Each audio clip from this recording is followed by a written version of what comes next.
তোমাদের সকলেরই এখন এসএসসি নিয়োগ নিয়ে একটি প্রশ্ন রয়েছে যে সামনে যে এসএসসি পরীক্ষা হতে চলেছে সেখানে কি কেবলমাত্র যারা ইন সার্ভিস টিচার রয়েছে তারাই কি এই পরীক্ষাতে বসার সুযোগ পাবে, নাকি তোমরা যারা দীর্ঘদিন ধরে বঞ্চিত ফ্রেশার্স বিএড ক্যান্ডিডেট রয়েছে তোমরাও এই পরীক্ষাতে বসার জন্য সুযোগ পাবে। তো চলো এই নিয়ে বিস্তারিত আলোচনা করার আগে আমাদের সুপ্রিম কোর্ট থেকে যে অর্ডার কপিটি দেওয়া হয়েছে সেখানে কি বলা রয়েছে সেটি আগে আমরা দেখে নিই। নমস্কার বন্ধুরা, welcome back to my channel Bengali job news. তো চলো আজকের ভিডিওটি শুরু করা যাক। সুপ্রিম কোর্টের অর্ডার কপিতে প্রথমেই বলা রয়েছে, দেখো যে an advertisement for fresh requirement. প্রথমে দেখতে পাচ্ছ যে সুপ্রিম কোর্ট থেকে যে অর্ডার কপিটি দেওয়া হয়েছে সেখানে কিন্তু উল্লেখ করা রয়েছে যে ফ্রেশ রিকোয়ারমেন্ট। মূলত এই কথাটির উপর ভিত্তি করেই কিন্তু কারা এই পরীক্ষাতে বসতে পারবে সেটি নিয়ে কিন্তু দ্বন্দ্বের সৃষ্টি হয়েছে। কারণ সুপ্রিম কোর্ট থেকে যে ফ্রেশ রিকোয়ারমেন্টের কথা বলছে, ফ্রেশ রিকোয়ারমেন্ট মানে কিন্তু সকলের বসার কথাই বোঝানো হচ্ছে যে যারা নতুন ফ্রেশ বিএড ক্যান্ডিডেট রয়েছে তারাও এই পরীক্ষাতে অংশগ্রহণ করতে পারবে। কিন্তু এদিকে আবার রাজ্য থেকে যে অর্ডার কপিটি দেওয়া রয়েছে সেখানে কিন্তু এরকম কোনো ফ্রেশ রিকোয়ারমেন্টের কথা কিন্তু উল্লেখ করা নেই। সেখানে কি বলা হয়েছে দেখো না, সেখান থেকে বলা হচ্ছে যে ফ্রেশ সিলেকশন প্রসেস, অর্থাৎ 2016 সালের যে সমস্ত ক্যান্ডিডেট তারা কিন্তু তাদেরকে নিয়েই ফ্রেশ সিলেকশন প্রসেস করার কথা বলেছে। তো সুপ্রিম কোর্ট থেকে এক রকমের অর্ডার কপি দেওয়া হয়েছে এবং রাজ্যের এসএসসি তরফ থেকে এক রকমের অর্ডার কপি কিন্তু জারি করা হয়েছে, এবং এই দুটোর ভিত্তিতে কিন্তু মূল দ্বন্দ্বের সৃষ্টি হয়েছে।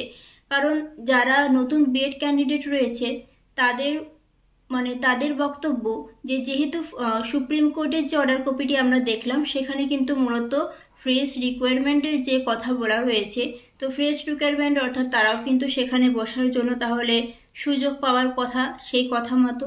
আবার যেখানে রাজ্য থেকে যে এসএসসি তরফ থেকে যে অর্ডার কপিটি বার করা হয়েছে সেখানে কিন্তু কেবলমাত্র 2016 সালের ইন সার্ভিস টিচারদের কথাই কিন্তু বোঝানো হচ্ছে।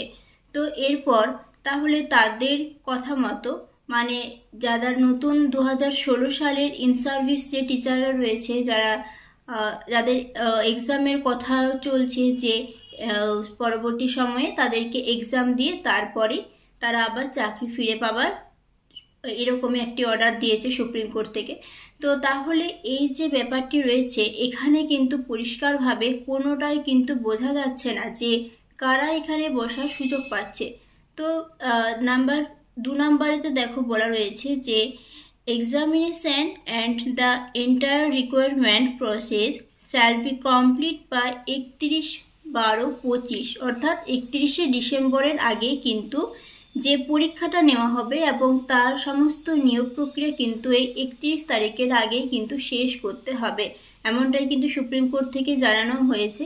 তো এই যে 31 তারিখের মধ্যে সমস্ত পরীক্ষা নেওয়া হবে এবং নিয়োগ প্রক্রিয়া শেষ করা হবে, তার আগে পর্যন্ত কিন্তু এই 2016 সালের যে সমস্ত ইন সার্ভিস টিচাররা রয়েছে যারা কিন্তু এখনো অযোগ্য বলে প্রমাণিত হয়নি, কেবলমাত্র সেই সমস্ত টিচাররা কিন্তু বিদ্যালয়ে যাবার অনুমতি পেয়েছে এবং তারা তাদের যে পুরো যে স্যালারি সেটি কিন্তু তারা এই 31 তারিখ পর্যন্ত, অর্থাৎ ডিসেম্বরের 31 তারিখ পর্যন্ত তারা পাবে। এবং তারপর কিন্তু যে ফ্রেশ রিকোয়ারমেন্টের কথা সুপ্রিম কোর্ট থেকে জানানো হয়েছে সেই সমস্ত পরীক্ষাতে যদি তারা উত্তীর্ণ হতে পারে তারপরে কিন্তু তারা পরবর্তীতে বিদ্যালয়ে যেতে পারবে। এবার যেটি মূল প্রশ্নে আমি বলছিলাম যে কারা এখানে বসতে পারবে, কেবলমাত্র ফ্রেশ ক্যান্ডিডেটরা নাকি ফ্রেশ ক্যান্ডিডেট বলতে যে বিএড ক্যান্ডিডেটদের কথা বলছি, যারা নতুনভাবে অর্থাৎ ফ্রেশভাবে যারা বিএড ক্যান্ডিডেট রয়েছে যারা কিন্তু সত্যিই বঞ্চিত। কারণ দীর্ঘদিন ধরে কিন্তু, দীর্ঘদিন বললেও ভুল হবে, দীর্ঘ বছর ধরে কোনো রকম কোনো এসএসসির কোনো এক্সাম কিন্তু নেওয়া হয়নি।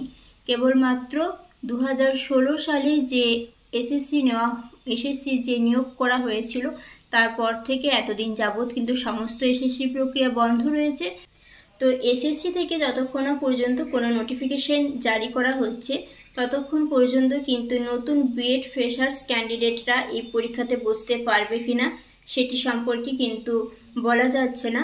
তবে যতদূর সম্ভব, যেহেতু দীর্ঘদিন ধরে কোনোরকম কোনো এসএসসির পরীক্ষা নেওয়া হয়নি এবং যেহেতু সুপ্রিম কোর্ট থেকেও এরকম একটি ফ্রেশ রিকোয়ারমেন্টের কথা অর্ডার কপিতে বলা রয়েছে দেখতে পাচ্ছ, তো সেই অনুযায়ী কিন্তু হয়তো যারা নতুন ফ্রেশার্স বিএড ক্যান্ডিডেট রয়েছে তারাও কিন্তু এখানে সুযোগ পেতে পারে। তো আমার মনে হয় তোমরা যারা যারা নতুন ফ্রেশার্স বিএড ক্যান্ডিডেট রয়েছো, তোমরা এর জন্য যে সাবজেক্ট ভিত্তিক প্রিপারেশন নেওয়া, অর্থাৎ তোমরা যে যে সাবজেক্টে রয়েছো তোমরা কিন্তু তোমাদের প্রিপারেশন শুরু করে দাও।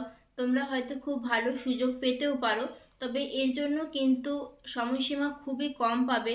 যদি নোটিফিকেশন যদি জারি করে দেয়, আর সেই সময় কিন্তু তোমাদের হাতে প্রস্তুতি নেওয়ার মতো কিন্তু আর সময় তোমরা পাবে না।